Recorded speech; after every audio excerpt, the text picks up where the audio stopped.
Hello everyone, ये video part 2 है। अगर आपने पार्ट 1 अभी तक नहीं देखा है तो इस वीडियो के डिस्क्रिप्शन बॉक्स में लिंक प्रोवाइड करा दिया गया है, आप आसानी से क्लिक करके देख सकते हैं। तो पहले पार्ट 1 में हम यहाँ तक बात कर चुके थे कि PYQ कैसे लगाने चाहिए। अब बात करते हैं टाइम मैनेजमेंट की। तो टाइम मैनेजमेंट का सीधा सा फंडा हम आपको बता देते हैं कि आपको अगर संभव है तो आपको पेपर फर्स्ट 1 घंटे में कंप्लीट करना है और पेपर 2 2 घंटे में कंप्लीट करने हैं, क्योंकि पेपर 1 में 50 क्वेश्चन होते हैं और पेपर 2 में उससे दुगने यानी 100 क्वेश्चन होते हैं। हालांकि अलग अलग स्टूडेंट की अलग अलग स्ट्रेटजी रहती है, ये मेरी पर्सनल स्ट्रेटजी थी। लेकिन कई बार देखा गया कि जब आप पेपर सेकेंड पहले करते हैं तो पेपर सेकंड में आपके पास समय बच जाता है, तो आप उस बचे हुए समय का सदुपयोग पेपर फर्स्ट में कर सकते हैं। लेकिन ये आपको तय करना है कि आपको सबसे पहले पेपर कौन सा करना है। ये नेक्स्ट क्वेश्चन भी स्टूडेंट लगातार पूछते रहते हैं। तो यहाँ पर पेपर फर्स्ट पहले करना है कि पेपर सेकंड, ये आपकी स्ट्रेटजी पर डिपेंड करता है। अगर आपको लगता है कि आपका पेपर फर्स्ट अच्छा है तो आप पेपर फर्स्ट करिएगा, लेकिन अगर आपको लगता है कि पेपर सेकंड में हम अच्छा मार्क्स अचीव कर सकते हैं तो पेपर आप सेकंड करिएगा। काफ़ी बार स्टूडेंट पेपर सेकंड को पहले प्रेफरेंस पर रखते हैं, क्योंकि पेपर सेकंड जो होता है वो उनका PG में पढ़ा हुआ होता है, इसलिए पेपर सेकंड में वो आसानी से पहले प्रेफरेंस पर उसे रखते हैं कि पेपर फर्स्ट हम पहले अटैम्प्ट करते हैं।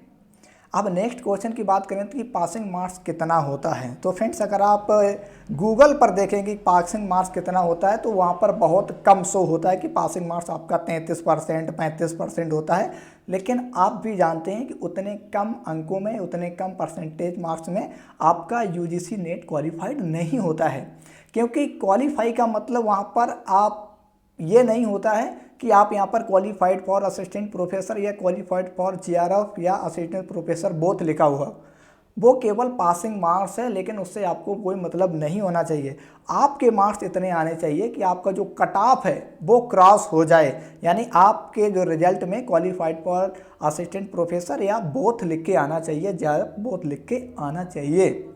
अब अंतर क्या होता है पासिंग मार्क्स और कट ऑफ में। तो पासिंग मार्क्स तय कर दिया जाता है कि हाँ इतने नंबर पर स्टूडेंट अपने आप को पास माने, लेकिन कट ऑफ तय करता है कि आप नेट के लिए एलिजिबल हैं, यानी असिस्टेंट प्रोफेसर के लिए एलिजिबल हैं या GRF के लिए एलिजिबल हैं।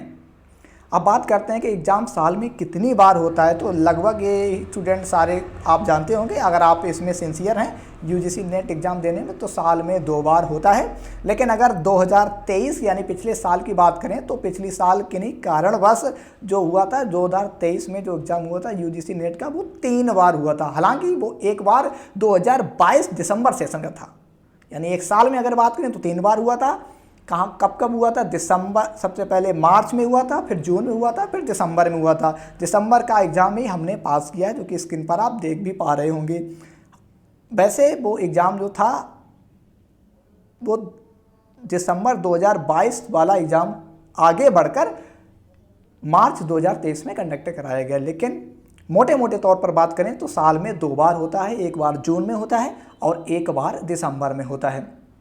अब बात करें एग्ज़ाम की एलिजिबिलिटी क्या है। तो आप अगर जनरल कैटेगरी से बिलोंग करते हैं और आपके PG में यानी पोस्ट ग्रेजुएट में 55% अगर नंबर आपके हैं तो आप कंफर्म रहिएगा कि आप इसके लिए UGC नेट का फॉर्म भर सकते हैं। और अदरवाइज आप किसी अन्य कैटेगरी से बिलोंग करते हैं तो आप वहाँ पर एलिजिबिलिटी देख लीजिएगा कि 50% वहाँ पर आपको मांगा जाता है। जनरल कैटेगरी के यहाँ पर 55% नंबर आपके होते हैं, तब आप इस फॉर्म को भर सकते हैं। अब बात करते हैं कि एग्ज़ाम ऑनलाइन होता है कि ऑफलाइन होता है। तो दिसंबर 2023 तक, यानी 18 से लेकर 23 तक जो एग्ज़ाम हुआ है वो ऑनलाइन हुआ है, यानी आपके सामने पूरा सिस्टम होता है, माउस कीबोर्ड वगैरह सारा, वहाँ उसी पर आपको एग्ज़ाम देना होता है। लेकिन इस बार जो 2024 का एग्ज़ाम है, जून 2024 का एग्ज़ाम है, वो आपका पेन एंड पेपर मोड यानी OMR सीट बेस होगा, यानी ऑफलाइन मोड में होगा। यहाँ पर UGC नेट द्वारा NT द्वारा डेट भी कंफर्म कर दी है कि 16 जून को लगभग 83 सब्जेक्ट का एक ही शिफ्ट में सारा एग्ज़ाम करवाया जाएगा। हालांकि इस डेट को लेकर अभी असमंजस की स्थिति है, क्योंकि इस डेट को काफ़ी सारे बड़े बड़े एग्ज़ाम और लगे हैं। तो कन्फर्म रहिएगा कि लगभग 80% से ज़्यादा आशा है कि ये डेट खिसक सकती है या अन्य की डेट खिसकाई जा सकती है। अब बात करते हैं कि नेगेटिव मार्किंग होती है कि नहीं होती। तो फ्रेंड्स अभी तक जब ये वीडियो बना रहे हैं यानी दिसंबर 2023 के रिजल्ट तक कोई भी माइनस मार्किंग यानी negative marking UGC net exam में नहीं रखी गई है। हालांकि पेपर का लेवल इतना ज़्यादा मॉडरेट या कठिन लेवल का आता है कि स्टूडेंट इसमें बहुत कम ही पास होते हैं। आपको बता दें केवल 6% स्टूडेंट यानी 100 में केवल 6 स्टूडेंट ही पास होते हैं, 5 को नेट मिलता है और 1% को यहाँ पर जीआरएफ का अवार्ड यहाँ पर दिया जाता है। कितने नंबर पर नेट पास होगा तो ये फ्रेंड्स अलग अलग आपका पेपर डिपेंड करता है कि आप कौन से सेकंड पेपर के साथ जा रहे हैं, कौन सी शिफ्ट में जा रहे हैं और कब आपका एग्ज़ाम हो रहा है, कितने स्टूडेंट वहाँ पर अपीयर कर रहे हैं, कितने स्टूडेंट ने फॉर्म भरा और कितने स्टूडेंट यहाँ पर पेपर देने गए हैं यानी प्रेजेंट हुए। तो ये इन सारी बातों पर आपका स्कोर डिपेंड करता है कि नेट में कितने नंबर पर आपका पास हो जाएगा। लेकिन मोटे तौर पर अगर हम कहें, अगर आप जनरल कैटेगरी से भी बिलोंग करते हैं तो 60 से 65% के बीच में अगर आप यहाँ पर नंबर अचीव करते हैं तो आप आसानी से यूजीसी नेट एग्ज़ाम पास कर लेते हैं।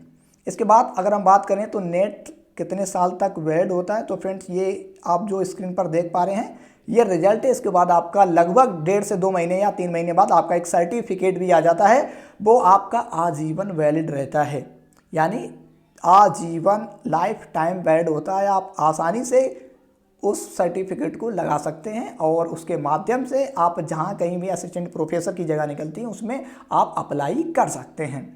अब बात करते हैं कि जो स्टेट एलिजिबिलिटी काफ़ी स्टेट करवाते हैं वो देना चाहिए कि नेट देना चाहिए।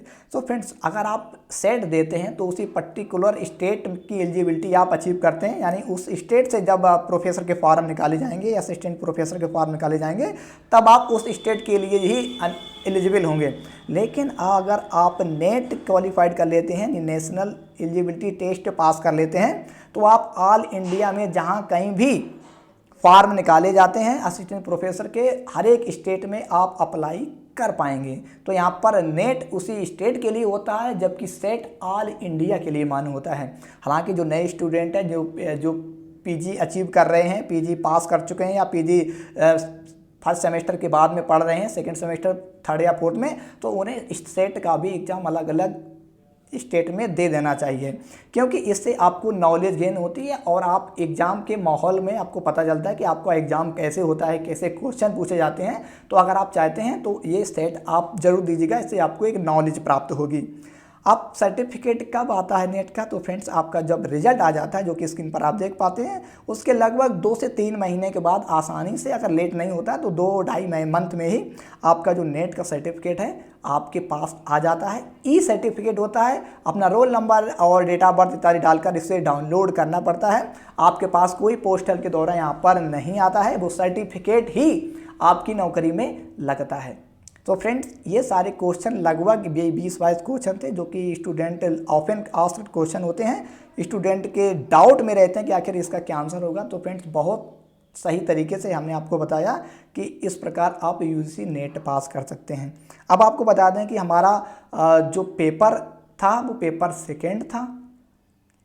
टेक्स्ट बुक से पढ़ें या गाइड से, हमारे पास कौन कौन सी टेक्स्ट बुक हैं, 10 यूनिट की हमारे पास कितनी सारी बुक हैं, कितनी सारी बुक का हमने यहाँ पर कितनी बुक्स के माध्यम से हमने ये पढ़ाई की, हर एक बुक्स के बारे में आपको बताएंगे। आप इन बुक्स को कैसे खरीद सकते हैं, इनकी कौन कौन सी इंपॉर्टेंट बुक हैं, किनको आपको पढ़ना ही पढ़ना है, पेपर फर्स्ट के लिए हमारी पास कितनी बुकें हैं, पेपर सेकेंड के लिए हमारी पास कितनी बुक्स हैं। तो इन सारे बुक्स के बारे में हम आपको नेक्स्ट वीडियो में बताएंगे। एक एक बुक्स दिखाएंगे कि हमारे पास कितनी बुक्स का कलेक्शन है, कौन कौन सी बुक्स हमने ऑलरेडी पढ़ ली है, कौन सी बुक्स हमने काफ़ी बार पढ़ी है और कितनी सारी बुक्स हमारे पास हैं जिनको अभी हमें पढ़ना भी है। तो फ्रेंड्स आपको ये वीडियो कैसा लगा आप बताइएगा, कमेंट्स बॉक्स में अपनी राय ज़रूर दीजिएगा। और यूजीसी नेट जो एग्ज़ाम होता है वो आप सेल्फ स्टडी से भी पास कर सकते हैं, आपको कोई कोचिंग की ज़रूरत नहीं होती है, बशर्ते आप सही गाइडेंस में रहें। आपको पता होना चाहिए क्या पढ़ना है, कब पढ़ना है और कितना पढ़ना है। ऐसा नहीं कि आप किसी गाइड को पढ़ते ही जा रहे हैं और आप PYQ नहीं लगा रहे हैं तो आपको पता नहीं चलता कि उस गाइड से कितने क्वेश्चन पूछे जा रहे हैं। अगर आप कोई टेक्स्ट बुक पढ़ रहे हैं, पढ़ते ही जा रहे हैं 1 बार 2 बार 4 बार, और अगर उससे 1-2 क्वेश्चन फंस रहा है केवल, तो आपको वो टेक्स्ट बुक 300 की 350 या 400 पेज पढ़ने से कोई फ़ायदा नहीं।